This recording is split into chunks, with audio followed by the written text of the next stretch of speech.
KP classes dedicated to excellence. तो next chapter है हमारा सोशल चेंज एंड कॉन्टिन्यूटी।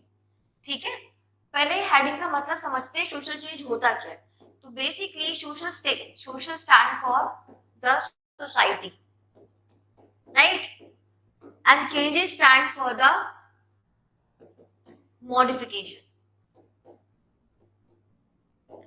ठीक है, जो भी सोसाइटी के अंदर चेंजेस होते हैं, मॉडिफिकेशंस होती हैं, उसको हमने नाम देते हैं सोशल चेंज। तो in this chapter we are going to study the factor which leads to the social change in society. Because society काफी लंबे समय से चलती आ रही है। अगर आपने वर्ड सुना होगा, if you have studied sociology या ज्योग्राफी, आप कोई भी फील्ड से हो, you must have heard the term that is primitive society. कौन सा आपने नाम सुना होगा? प्रिमिटिव सोसाइटी का।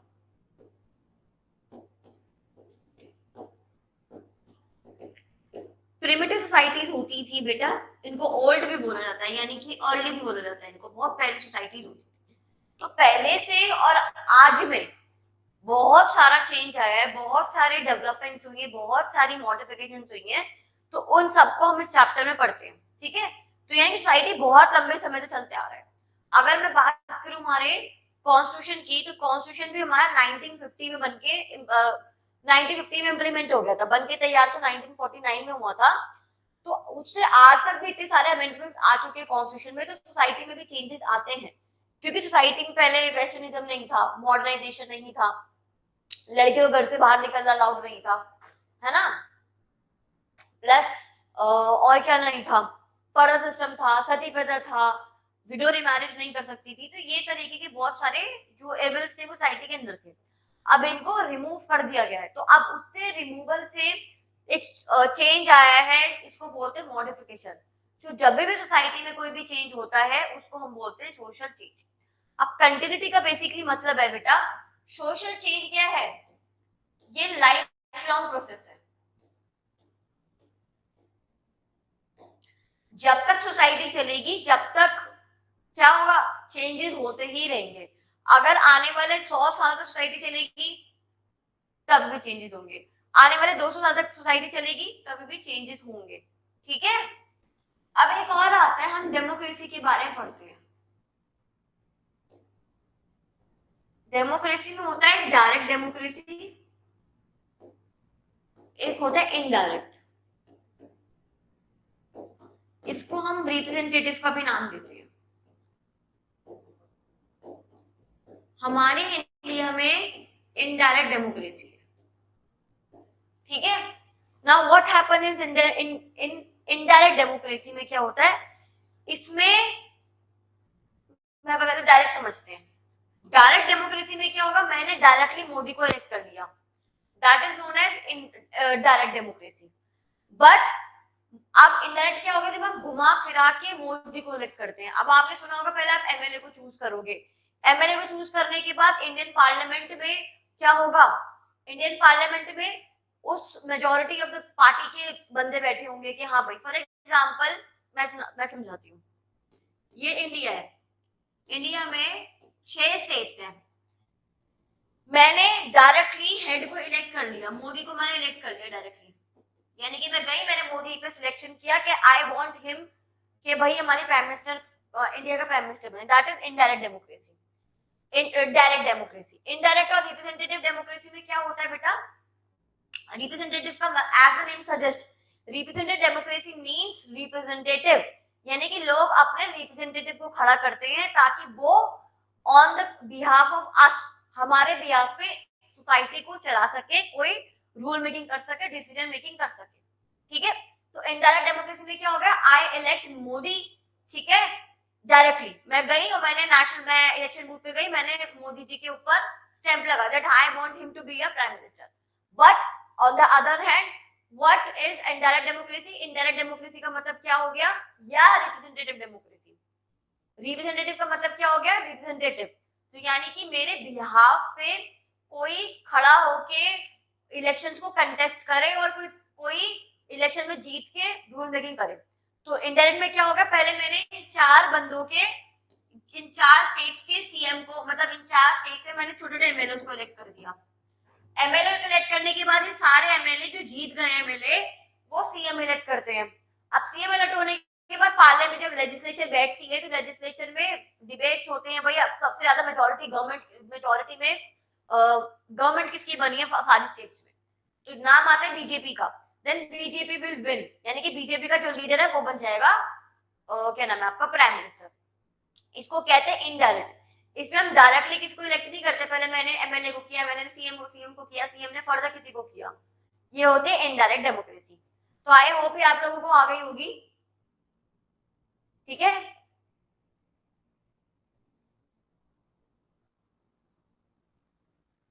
जरा इस पे लिखेंगे दो बेटा, इस पे लाइन लिखेंगे डायरेक्ट और इनडायरेक्ट पे।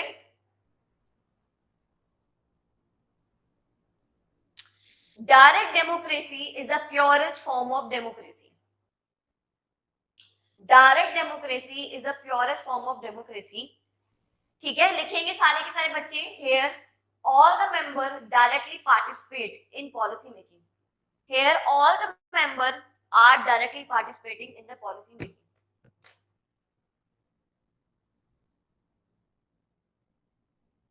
ठीक है। डायरेक्ट डेमोक्रेसी में क्या है, it is the purest form of democracy, here all the member can directly participate in the policy making, can directly participate in the policy making and taking important decisions, right? Next, they represent their views themselves, as it is, usually found in a smaller groups with less people. They represent their views as it is usually found in the smaller group with less people, ठीक है। Representative democracy का मतलब क्या हो गया, पढ़े आगे। अब आ जाओ representative. Most of the democratic countries at present practices this form as it a type of democracy. Most of the democratic countries practices this form as the types of democracy, where people vote for their representative,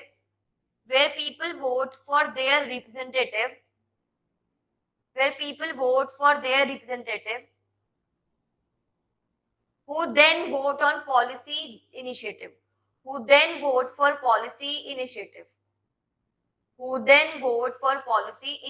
This kind of democracy is best suited for large scale groups in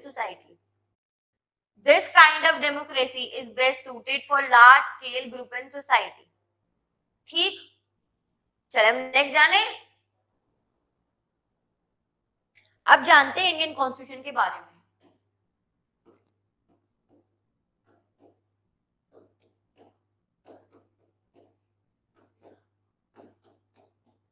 तो सबसे पहले father of Indian constitution कौन है,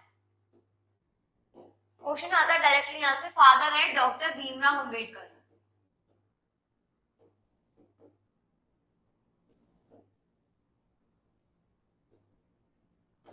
ठीक है।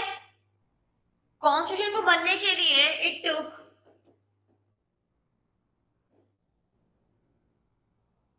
2 years 11 months and 18 days, ठीक है। Plus ये बन के तैयार हो गया था ऑन 26 नवंबर 1949 में, ये बन के रेडी हो गया था। इसका इम्प्लीमेंटेशन हुआ था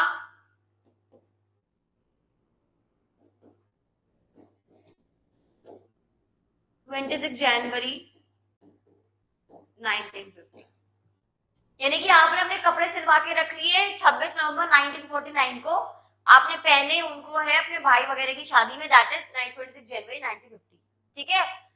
अब मुझे पर ये समझ में बताओ, ये एक महीने का why Indian government waited for a month,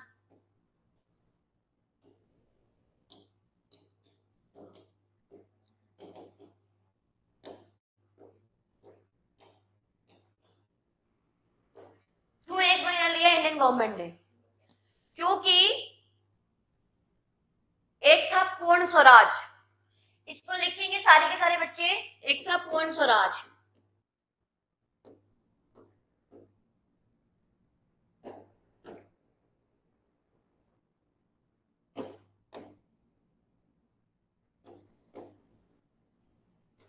Jawaharlal Nehru ji ने 1929 में ये बोला था कि हम 26 जनवरी को इंडिपेंडेंट डिक्लेयर करेंगे, इंडिपेंडेंस ले लेंगे, यानी कि हम पूर्ण स्वराज लेंगे, कंप्लीट इंडिपेंडेंस जिसका मतलब होता है।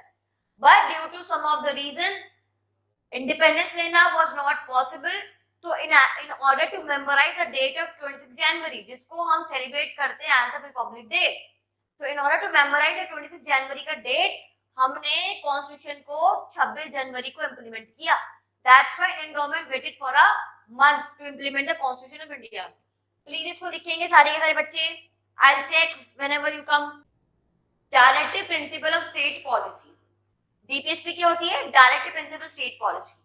होता क्या है, ये कुछ गाइडलाइंस होती हैं जो कॉन्स्टिट्यूशन ने गवर्नमेंट्स को दी है, ठीक है। तो DPSP are the guideline which is issued from the side of constitution to the government. Government बोलता, कॉन्स्टिट्यूशन बोलता है भाई ये हम आपको गाइडलाइंस दे रहे हैं, you have to follow this. तो ये गाइडलाइंस कहाँ पे लिखी हुई है? आर्टिकल 36 से लेके आर्टिकल 51 तक ये गाइडलाइंस आपको दी हुई है। क्या दी हुई है आपको? गाइडलाइंस आपको दी हुई है, ठीक है बेटा। अब नेक्स्ट आता है आपका लोकल पंचायत। नेक्स्ट आता है आपका लोकल पंचायत। अच्छा इसे थोड़ा सा लिख लो जरा डीपीएसपी में बेटा प्लीज। देखिए, the constitution of India has issued, the constitution of India issued directive principle of state policy. The Constitution of India has issued directive principle of state policies. Next, the Constitution of India issued directive principle of state policy which gives direction, which give directives, which give direction as how to govern, which gives direction as how to govern, which gives direction as how to govern and run the state, and run the state yet again, and run the state yet again it's based upon one's perspective, yet again is based upon one's perspective as how to interpretate them, as how to interpretate them. अब आता है हमारा local government. Local government का मतलब क्या होता है भाई? Government at the local level. होता क्या है, तीन तरह के लेवल्स होते हैं। एक होता है हमारा जो सेंट्रल लेवल होता है, जिसमें सेंट्रल गवर्नमेंट फॉर्म करती है। एक होता है हमारा जो हमारा स्टेट गवर्नमेंट फॉर्म करती है, और एक होता है लोकल गवर्नमेंट। मैं आप लोगों को बता दूं, पहले लोकल गवर्नमेंट का कोई भी आर्टिकल नहीं था कॉन्स्टिट्यूशन के अंदर। ये 73rd एंड 74th अमेंडमेंट के थ्रू आया है, जो कि 1992 या कभी कभी 1993 में भी इंप्लीमेंट होता है, ये भी है, ठीक है। तो लोकल गवर्नमेंट जो है पहले हमारे कॉन्स्टिट्यूशन में नहीं था। पहले से दो ही लेवल पे गवर्नमेंट थे, या तो स्टेट लेवल पे या सेंट्रल लेवल पे। बट अब लोकल लेवल पे गवर्नमेंट आती है, क्यों आ गई है? 73rd एंड 74th अमेंडमेंट पे। लोकल गवर्नमेंट को हम grass root level of democracy बोलते हैं। चलो अब आता है 73rd एंड 74th अमेंडमेंट।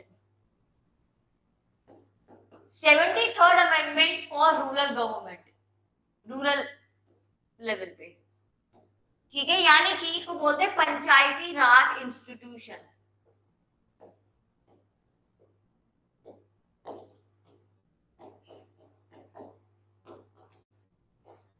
ठीक है। 74th अमेंडमेंट पे ये हुआ है म्युनिसिपल कॉर्पोरेशन के लिए, जो आज हमारे एमसीडीज आती है ना, ये अर्बन एरियाज के लिए हुआ है, ठीक है। 73rd में तीन तरह की सरकारें बनती हैं। एक होता है ग्राम पंचायत,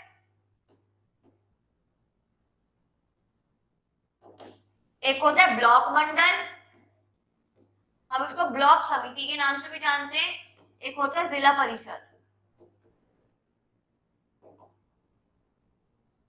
ठीक है। ग्राम पंचायत एक विलेज के लिए होती है, वन विलेज के लिए। ब्लॉक मंडल क्या होती है?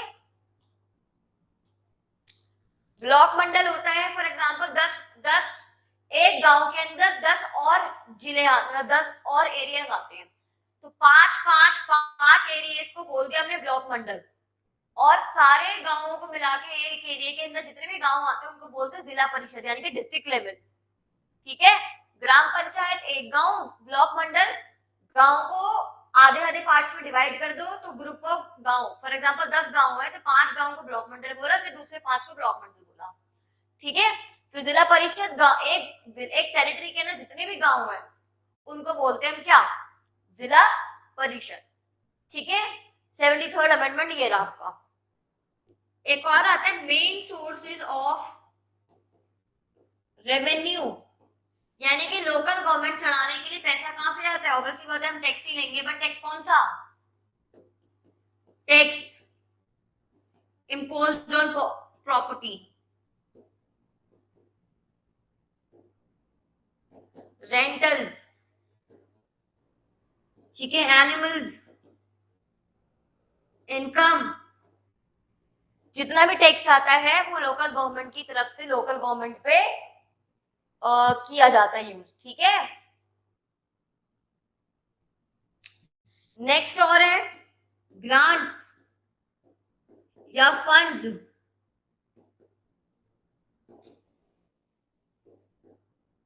रिसीव फ्रॉम जिला परिषद। अब आप पूछोगे भाई मैम जिला परिषद को कौन देता है फंड? तो ऑब्वियसली बात है स्टेट गवर्नमेंट देगी। ठीक है।